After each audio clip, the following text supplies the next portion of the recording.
L'ancien secrétaire d'État, Georges Tron, est jugé pour Lionel Bonaventure AFP. Le procès pour viol de Georges Tron s'ouvre ce mardi. Il se tient 2 mois après la révélation de l'affaire dite Weinstein. Ses avocats mettent en doute la parole des 2 plaignantes. L'ancien secrétaire d'État encourt 20 ans de réclusion criminelle. Plus un frémissement qu'un déferlement médiatique.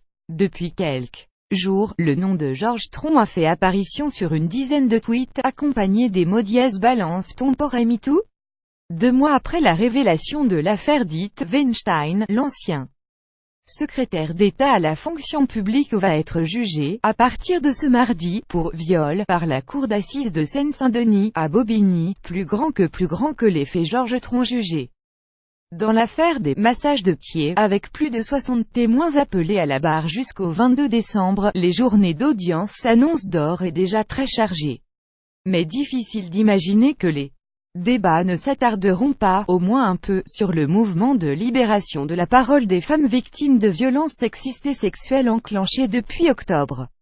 Ce procès n'a pourtant rien à voir avec Balance ton porc, estime Alexandre M. Braun, l'avocat d'une des 2 plaignantes qui accuse Georges Tron de viol.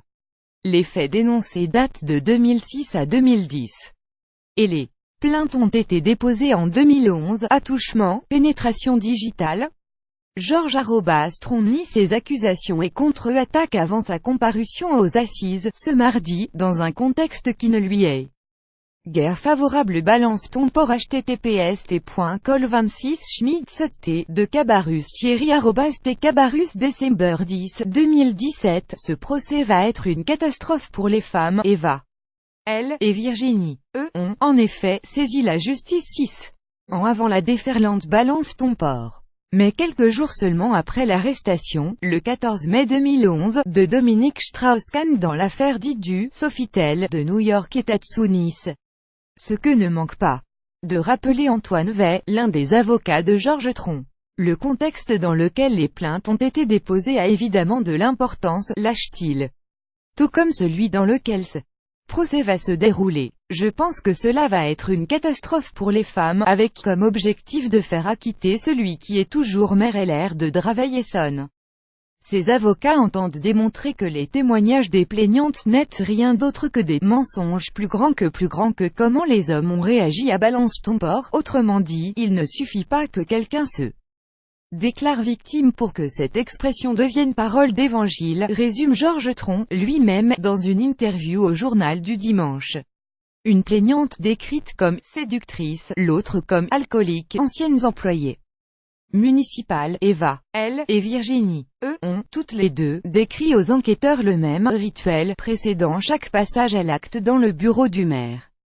Selon leur récit, Georges Tron rangeait précautionneusement ses affaires, fermait la porte capitonnée à clé et prodiguait un massage des pieds qui déviait immanquablement vers la poitrine et le ventre avant de s'achever par des pénétrations digitales auxquelles prenait part Brigitte Gruel, l'une de ses adjointes.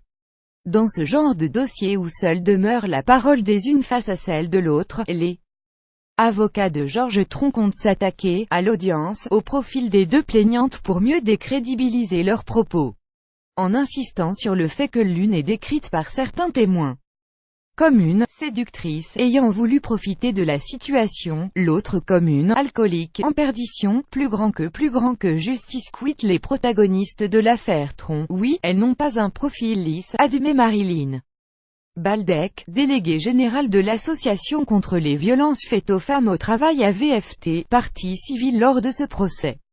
Mais on peut aussi considérer que Georges Tron les a justement choisies et agressées parce qu'elles avaient ce profil-là. Qu'il les a choisies car il savait qu'il pourrait dénigrer leurs propos en cas de plainte. La cour d'assises de Seine-Saint-Denis va avoir 15 jours pour trancher. Georges Tron et ancienne adjointe Brigitte Gruel présumés innocents. Ils encourent une peine de 20 ans de réclusion criminelle. Le verdict doit être rendu le vendredi 22 décembre.